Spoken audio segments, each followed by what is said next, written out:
அனைவருக்கும் வணக்கம். அதிமுக தொண்டர் உரிமை மீட்பு குழுவினுடைய முக்கியமான தலைவர்களோடு எடப்பாடி பழனிசாமி அணியில் இருக்கிற முன்னாள் அமைச்சர்கள் ஒரு பேச்சுவார்த்தை நடத்தியிருப்பதாக ஒரு தகவல் வெளியாகி இருக்கிறது.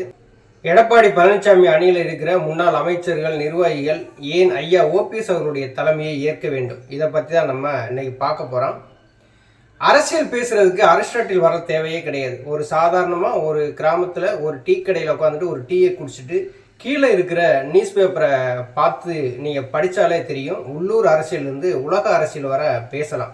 அந்த அரசியலை முழுமையாக கற்றுக்கிட்டாலே போதும். ஒரு நேர்மையான அரசியலை எப்படி முன்னெடுக்கிறது, யார் யார் உண்மையை சொல்கிறாங்க, யார் யார் பொய் சொல்கிறாங்க அப்படிங்கிறது தெளிவாக தெரிஞ்சு போகும். அதிமுகங்கிற ஒரு பேர் இயக்கத்தை புரட்சித் தலைவர் எம்ஜிஆர், புரட்சித் தலைவி அம்மா இவர்கள் கீழ் இயக்கப்பட்டு வந்தது.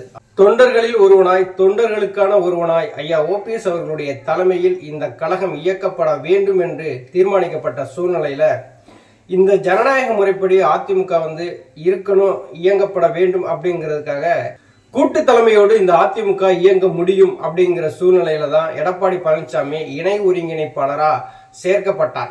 ஒருங்கிணைப்பாளர், இணை ஒருங்கிணைப்பாளர் இருவருமே கலந்து ஆலோசித்து இந்த கட்சியை 4.5 ஆண்டு காலம் இந்த ஆட்சியை நிறைவு செஞ்சாங்க. 5 வருடம் இந்த கட்சியை சிறப்பான முறையில் வழிநடத்தி வந்தாங்க. ஆனால் எடப்பாடி பழனிசாமியினுடைய அந்த துரோக சிந்தனை தான் இன்னைக்கு கட்சியை மிகப்பெரிய அளவில் பால்படுத்திருச்சுன்னு சொல்லலாம். பதவி வெறின்னு சொல்றதா, இது பதவி மேல பிடிச்ச பைத்தியம்னு சொல்றதான்னு தெரியல. பாம்பாட்டி பழனிசாமிக்கு ஒரு சிந்தனை உருவாகுது. அதிமுகவினுடைய தலைமை பொறுப்புக்கு தான் வர வேண்டும் என்கிற சிந்தனையில இந்த கட்சி சின்ன பின்னமா சிதையுது. ஒற்றை தலைமை கற்பனை என்று பேசி வந்த எடப்பாடி பழனிசாமி இந்த கட்சியை எந்த அளவு சீரழிக்க முடியுமோ அந்த அளவுக்கு சீரழிச்சு பிளவுபடுத்தி எல்லா வேலையுமே பார்க்க ஆரம்பிச்சிட்டார். இந்த கட்சிக்கு அவர் செய்த துரோகங்கள் நிறைய இருக்கு. புரட்சித் தலைவர் எம்ஜிஆர் ஆரம்பித்த கட்சியை அபகரித்தார். புரட்சித் தலைவி அம்மா அவர்களுக்கு கொடுக்கப்பட்ட பொதுச் செயலாளர் பதவியை அபகரித்தார். செயற்குழுவை அபகரித்தார். பொதுக்குழுவை அபகரித்தார். எம்ஜிஆர் வகுத்த சட்ட விதிகளையே அபகரித்தார். இப்படி பல பிரிவுகளில் இந்த கட்சியை எடப்பாடி பழனிசாமி தன்னுடைய ஒற்றை தலைமையினுடைய சுயநலத்துக்காக அபகரிச்சதுனாலதான் தொடர் தோல்வியில சந்திக்க முடிந்தது.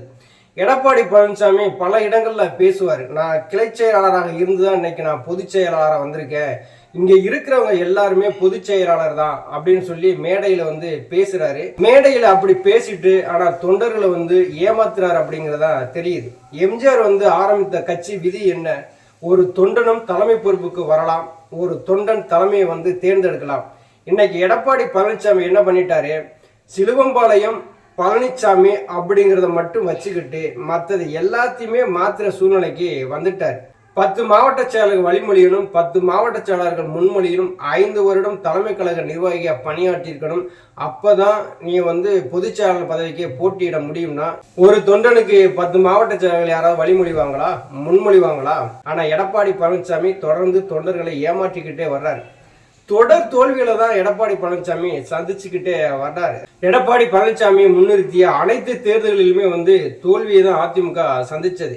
பாராளுமன்ற தேர்தலாக இருக்கட்டும், சட்டசபை தேர்தலாக இருக்கட்டும், உள்ளாட்சி தேர்தலாக இருக்கட்டும், அதற்கடுத்து ஈரோடு கிழக்கு இடைத்தேர்தலாக இருக்கட்டும், அனைத்து தேர்தலிலுமே படுதோல்வியை தான் எடப்பாடி பழனிசாமி இரட்டை இலை சின்னத்தை கைக்குள்ள வச்சுக்கிட்டுமே தோல்வியை தழுவினார்.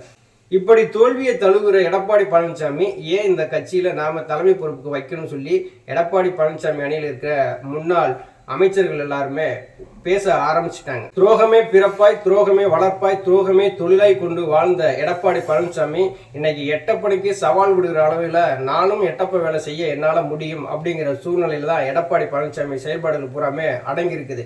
இதை எடப்பாடி பழனிசாமி அணியில் இருக்கிற முன்னாள் அமைச்சர்கள், நிர்வாகிகள் யாரும் ஏத்துக்கிறல. பாராளுமன்ற தேர்தல் நடந்து முடிஞ்சவனையே எடப்பாடி பழனிசாமி ஒரு ஆலோசனை கூட்டம் போட்டிருக்காரு. அந்த ஆலோசனை கூட்டத்தில் சொல்லி புலம்பியிருக்கார். யாருக்குமே கட்சிக்கு தலைமைக்கு விசுவாசமா இல்லை, உங்களுடைய செயல்பாடுகள் சரியில்லை, கொடுத்த காசுகள்லாம் அபகரிச்சிட்டீங்க, பூத் ஏஜென்ட் அதிகமாக போடலை, எம்ஜிஆர் இருக்கும் போதெல்லாம் இப்படி நீங்கள் செஞ்சுருப்பீங்களா, நீங்கள் உயிரை கொடுத்து பாடுபட்டிருப்பீங்க அப்படின்னு சொல்லி புலம்பியிருக்காரு. ஆனால் அங்கே இருக்க நிர்வாகிகள் என்ன சொல்கிறாங்க, கூட்டணி அமைப்புறதுல தவறு செஞ்சுட்டாரு, வேட்பாளர்கள் தேர்வு செய்யறத தவறு செஞ்சுட்டாரு, அந்தந்த மாவட்ட செயலாளர்களை கூப்பிட்டு ஆலோசனை நடத்தாம தாந்தோன்றித்தனமா வேட்பாளர் அறிவிச்சோன்னா மக்கள் மத்தியில வேட்பாளர்கள் யார் அப்படிங்கிற கேள்வி கேட்கிற சூழ்நிலைக்கு வந்துருச்சு. ஒரு வேட்பாளர் தேர்வு செய்கிறோம் அப்படின்னா மாவட்ட செயலாளர் கூப்பிட்டு இந்த மாவட்டத்தில் இவர் வேட்பாளராக நின்றா வெற்றியை பெறுவார் அப்படின்னு சொல்லிட்டு மாவட்ட செயலாளர் ஆலோசனை கூட்டம் நடத்தாமலேயே வேட்பாளர் அறிவிக்கிறாரு. ஒரு துரோகத்தை உச்சபட்சமாக கொண்டிருக்கிற எடப்பாடி பழனிசாமியுடைய தலைமையை நாங்கள் ஏற்க தயாராக இல்லை. நாங்கள் எடப்பாடி பழனிசாமி கூட இருந்தாலும் 2026 சட்டசபை தேர்தல் வரும்போது எடப்பாடி பழனிசாமி பொதுச்செயலாளர் பதவியிலிருந்து கீழே இறங்கிடுவாரு. அவருடைய தலைமையில் அதிமுக வெற்றி பெறாது அப்படிங்கிறத அங்கே இருக்கிற முன்னாள் அமைச்சர்களும் அங்கே இருக்கிற நிர்வாகிகளும் நல்லா புரிந்துக்கிட்டாங்க. அதிமுக தொண்டர்கள் உரிமை மீட்பு குழுவினுடைய முக்கியமான தலைவர்களை சந்திச்சு இங்கே பேச்சுவார்த்தையும் நடத்தியிருக்கிறாங்க. எடப்பாடி பழனிசாமி இல்லாத ஒரு அதிமுக கூடிய விரைவில் உருவாகும். அதிமுக தொண்டர்களின் உரிமை மீட்பு குழு அதிகாரப்பூர்வ நாளேடான புரட்சி தொண்டன் தலையங்கத்தில் தான் இது வந்திருக்கு. நன்றி, வணக்கம்.